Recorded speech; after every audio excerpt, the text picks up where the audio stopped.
لك شفاعة وهذا مطلبي وهذا مطلبي يا رسول الله. Memang untuk pertama kali kamu harus usaha dulu awalnya, langkah awal untuk belajar usaha dulu dong. Dan dibalik awal dipakai usaha dulu, usaha berdagang, bikin salon, bikin jual martabak, bikin apa lagi terserah, bikin konter HP, dagang cendol juga boleh, ketoprak.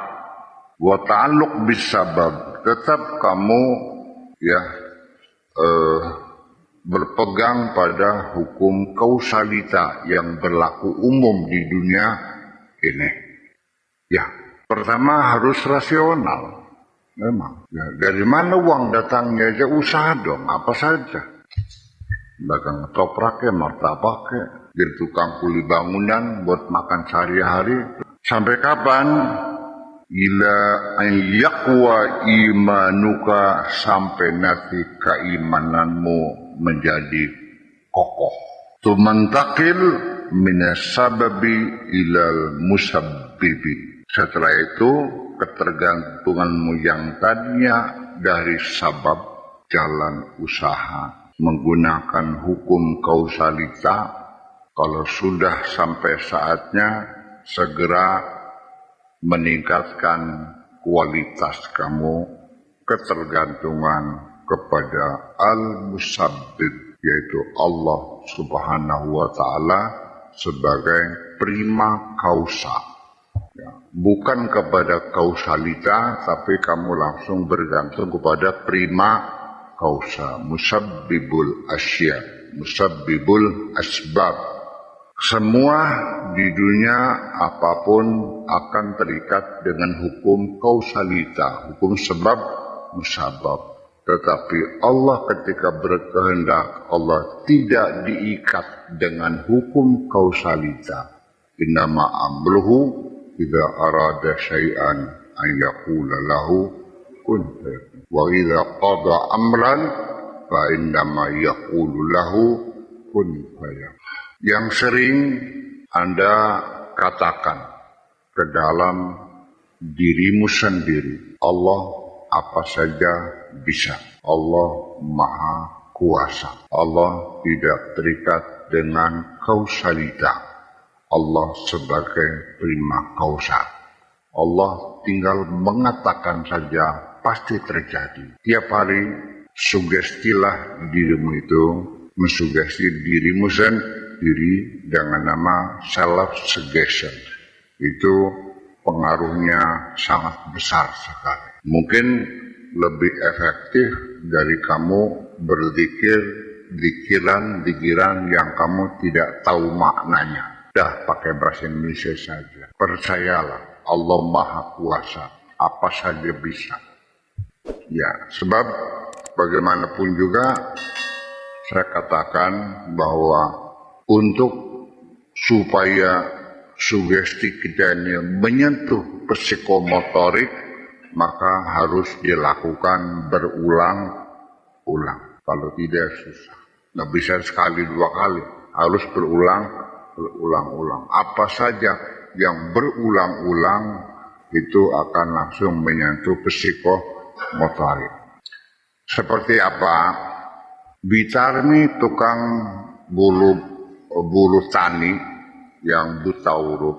Di larut malam dia sudah ngantuk. Saya suruh tidur. Ya sudahlah kalau ngantuk tidur sana. Jawabnya, nggak bisa Pak Kiai. Kenapa sih? Saya belum sholat isya. Dia bukan kiai. Baca Quran juga masih alhamdulillah rabbil alamin. Tapi dia tidak bisa tidur kalau belum sholat isya. Tapi saya punya teman yang hafal Quran, nggak sembahyang. Ya karena dia belajar agamanya setelah umur 25 tahun. Di Tarmit tiap hari dididik oleh orang tuanya untuk tidak boleh meninggalkan sholat. Itu aja. Jadi harus perlu berulang-ulang, nggak bisa sekali. Itu aja.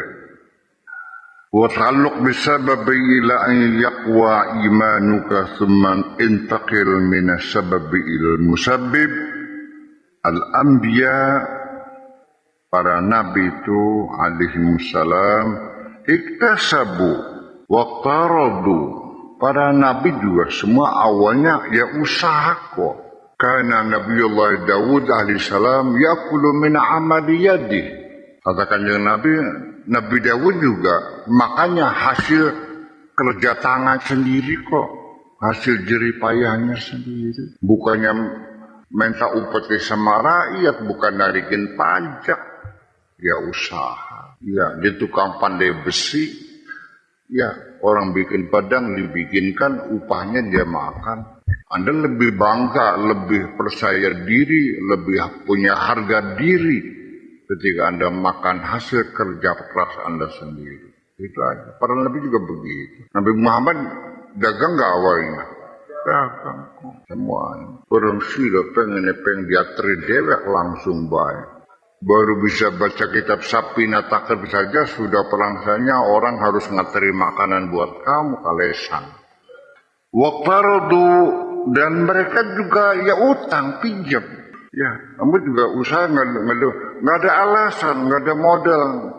Memangnya usaha harus pakai modal. Orang yang sekarang kaya juga dulunya nggak punya duit kok. Di sini, yang ada hari ini, ada nggak dulu begitu keluar dari perut ibu bawa dunia?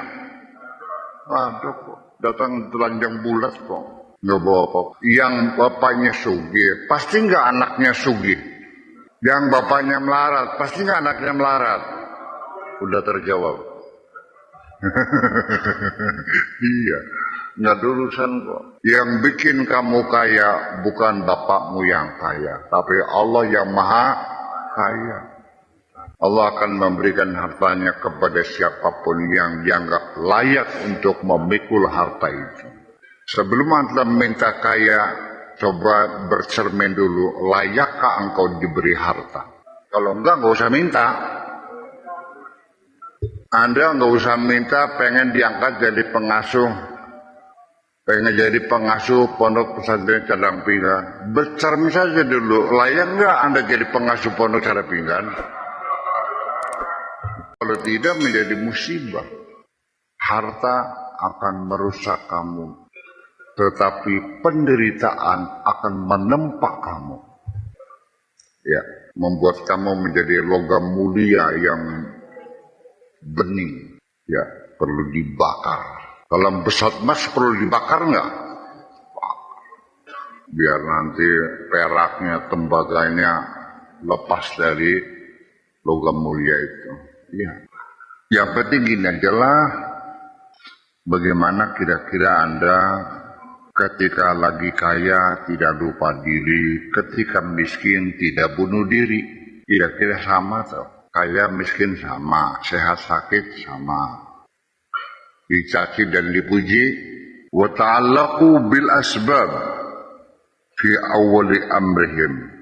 Awal-awalnya ya memang ya tergantung dengan sebab, dengan kausalita. Dapat duit ya dagang, kan gitu. Mulanya 10, jualnya 12, untung 2, kan gitu. Nanti tengah perjalanan ada yang nipu, habis lagi duitnya, ngutang lagi, biasa kan gitu. Ya, disegel rumahnya bang, dilelang, ya mangga silakan. Terus yang tidak masalah apa? Kamu niat hidup enggak? Ya hidup itu seperti itu. Apapun yang namanya berputar itu selalu sekali-kali di atas, sekali-kali di.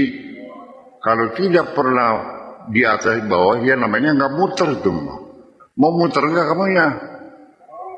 Ya sudah harus siap di atas, siap di bawah. Tapi pengennya ya seimbang, tapi kira-kira lebih lama di atasnya, kira-kira di bawahnya cepetan gitu.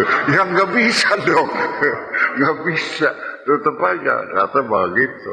Nanti dapat untung lagi, tekor lagi kan gitu. Seperti itu. Ketika jiwa kamu sudah damai, sudah damai, sudah nafsu muda, nafsul mutmainnah. Nggak ada masalah dengan pergeseran, pergantian situasi macam itu. Oke-oke aja. Jadi orang-orang yang sebetulnya itu bukan mereka orang berkecukupan, bukan orang yang tidak pernah menceritakan kesulitannya kepada orang lain. Pokoknya siap apapun yang terjadi. Wa fil akhir di akhirnya tawakkalu. Nanti di akhirnya kalau sudah mapan imannya, keyakinannya mapan, sudah tidak lagi bergantung kepada kausalita, kepada sebab musabab, hanya bergantung kepada Allah Subhanahu wa taala. Jama'u bainal kasbi wa tawakkuli bidayatan wa nihayatan. Nanti dari awal sampai akhir di situ ada penggabungan antara usaha dan tawakal. Tawakal itu adalah setelah kita usahanya selesai, menunggu hasil, serahkan kepada Allah yang menentukan. Kita bekerja sungguh-sungguh sesuai dengan standar operasionalnya bagaimana, persyaratan yang terpenuhi, semangatnya, disiplinnya. Setiap hari kita terus bekerja keras, meningkatkan produksi dan produktivitas, lalu di penghujungnya menunggu hasil, serahkan Allah yang menentukan. Itu tawakal. Berhasil ya Alhamdulillah, tidak berhasil siap kita mengulangi lagi. Itu aja. Itu kemapanan psikologis seperti itu perlu pengalaman panjang. Sehingga para nabi, para rasul, para aulia, mereka berusaha penuh semangat. Tetapi ketika gagal tidak pernah kecewa. Ketika berhasil pun tidak mengklaim ini hasil jerih payahku. Paham? Itu maksudnya penggabungan. Kerja keras. Usaha siang malam usaha. Tetapi ketika berhasil tetap mereka mengatakan hadza min fadli rabbi, ini anugerah dari Allah. Itu bedanya. Laka syafa'ah wa hadha matlabi